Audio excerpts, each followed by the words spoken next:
বিসমিল্লাহির রহমানির রহিম। আসসালামু আলাইকুম everyone, welcome to my channel. আজকে তৈরি করে দেখাবো নবাবী সেমাই। বাইরে থেকে কেনা কোনো কৌটোর ক্রিম ছাড়াই ঘরোয়া উপকরণে তৈরি এই নবাবী সেমাই একদম সহজ উপায়ে তৈরি করে দেখাবো। সেমাই মানেই ঈদ, ঈদে কিন্তু সেমাই না হলে চলবে না, এরকম একটা ব্যাপার। আর শুধু ঈদ না, যে কোনো ওকেশনে বা হুটহাট করে বাসায় আপনাদের মেহমান চলে আসলে এরকম সহজ কিছু রেসিপি আমরা তৈরি করে তাদের সামনে পরিবেশন করতে পারি। তো চলুন দেখে নেওয়া যাক এই নবাবী সেমাইটা কীভাবে তৈরি করতে হয়। তো এই জন্য চুলায় একটা প্যান বসিয়ে এর মধ্যে 2 টেবিল চামচ আমি ঘি দিয়ে দিয়েছি। ঘিটাকে গলিয়ে এখন এর মধ্যে 1 টেবিল চামচ কিশমিশ ভালো করে ভেজে নিচ্ছি। কিশমিশটা ভাজা হয়ে গেলে এটাকে তুলে নিচ্ছি। এখন দিয়ে দিচ্ছি 1 প্যাকেট লাচ্ছা সেমাই বা 200 গ্রাম লাচ্ছা সেমাই। আপনারা খোলা সেমাইও ইউজ করতে পারেন, এটাকে একটু ভেঙে গুঁড়া করে নেবেন। তো আমি একটা প্যাকেট সেমাই ইউজ করলাম। এখন এর মধ্যে দিয়ে দিচ্ছি 1/2 কাপ চিনি দিয়ে সেমাইয়ের সাথে ভালো করে মিশিয়ে একটু ভেজে নিব। সেমাইটা একদম লালচে করে ভাজবো না, আবার একদম সাদা সাদাও থাকবে না, এমন করে সেমাইটাকে ভেজে নিব। সেমাইটা ভাজা হয়ে গেলে এর মধ্যে দিয়ে দিচ্ছি 1/3 কাপ গুঁড়া দুধটা দিয়ে ভালো করে মিশিয়ে নিচ্ছি সেমাইয়ের সাথে গুঁড়া দুধটা ভালো করে মিশে গেলে এখন এর মধ্যে দিয়ে দিচ্ছি 1.5 টেবিল চামচ ঘিটা লাস্ট পর্যায়ে দিয়ে সেমাইয়ের সাথে ভালো করে মিশিয়ে এখন আমি এটাকে নামিয়ে একটা সার্ভিং বোলে এটাকে সেট করে নিচ্ছি। নিচে একটু মোটা করেই সেমাইগুলোকে দিয়ে চেপে চেপে তারপর সেট করে নিচ্ছি। এখন তৈরি করব ক্রিম। এই জন্য চুলায় একটা পাত্র বসিয়ে এর মধ্যে আগে থেকে জাল করা 1.5 লিটার গরুর দুধ নিয়েছি।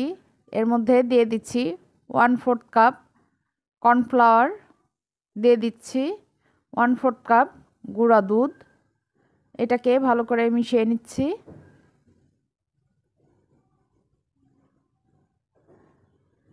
খুব ভালো করে মিশিয়ে নেওয়া হয়ে গেলে এর মধ্যে দিয়ে দিচ্ছি 4 চামচের 4 ভাগের 1 ভাগ অরেঞ্জ ফুড কালার।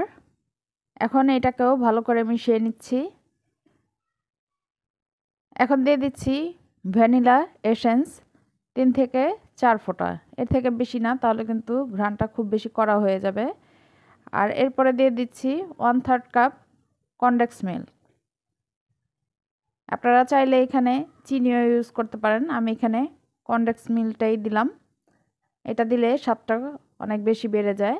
এখন চুলার আঁচটা মিডিয়াম করে দিয়ে এটাকে অনবরত নেড়ে চেড়ে নিতে হবে, তা নয় কিন্তু এটার সাথে যে কর্নফ্লাওয়ার আছে কর্নফ্লাওয়ারটা দলা পেকে যাবে।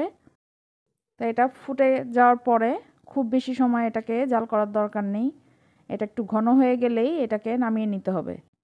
আর এটার ঘনত্বটা কিন্তু আপনারা দেখে নিশ্চয়ই বুঝতে পারছেন। এখন আমি এটাকে নামিয়ে সরাসরি সেমাইয়ের উপরে দিয়ে দিচ্ছি।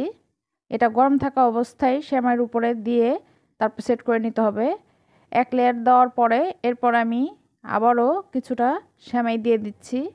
এইভাবে করে যতক্ষণ ক্রিম থাকবে আর সেমাই থাকবে ততক্ষণ পর্যন্ত আমি লেয়ারে লেয়ারে সেমাই আর ক্রিম দিয়ে এটাকে সেট করে নিব। আচ্ছা, এখানে একটা কথা বলে দিই, এখন কিন্তু ক্রিমটা দেখতে অনেকটা তরল মনে হচ্ছে।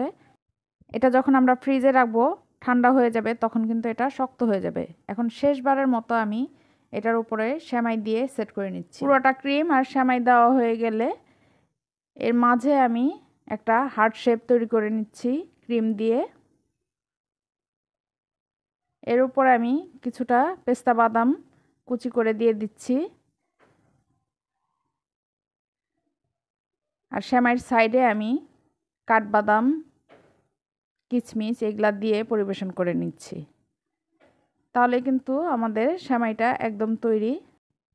এখন এই সেমাইটাকে আমি আধা ঘন্টার জন্য নরমাল ফ্রিজে রেখে দিব। এটা খুব ভালো হয় আগের দিন রাতে তৈরি করে সকালে এটাকে কেটে নিলে। তো আমি আধা ঘন্টা পরে এটাকে আপনাদেরকে একটু কেটে দেখিয়ে দিচ্ছি।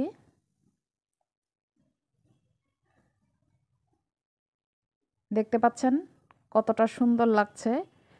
তো দেখলেন তো নবাবী সেমাই তৈরি করা কতটা সহজ। এটার জন্য বাইরে থেকে ক্রিম কেনার কোনোই প্রয়োজন নেই। বাসায় এইভাবে তৈরি করে খেয়ে দেখবেন, আশা করি নিরাশ হবেন না, সবার কাছে খুবই ভালো লাগবে। এই সেমাইটা কিন্তু খেতে আলহামদুলিল্লাহ অনেক মজার। আমি আশা করছি আপনারা বাসায় একবার হলেও এটা ট্রাই করবেন, আর ট্রাই করে থাকলে আমাকে কমেন্ট করে জানাবেন। আর এটার ছবি শেয়ার করতে হলে আমার ফেসবুক পেজে ফলো করে রাখবেন, সেখানে আপনারা ছবি শেয়ার করতে পারেন আমার সাথে। তো আশা করছি রেসিপি আপনাদের ভালো লেগেছে। ভালো লাগলে আমার চ্যানেলটিকে সাবস্ক্রাইব করে আমার পাশেই থাকবেন। তো আজ এই পর্যন্তই বিদায় নিচ্ছি। সবাই ভালো থাকবেন, সুস্থ থাকবেন, আমার জন্য দোয়া করবেন। আল্লাহ হাফেজ।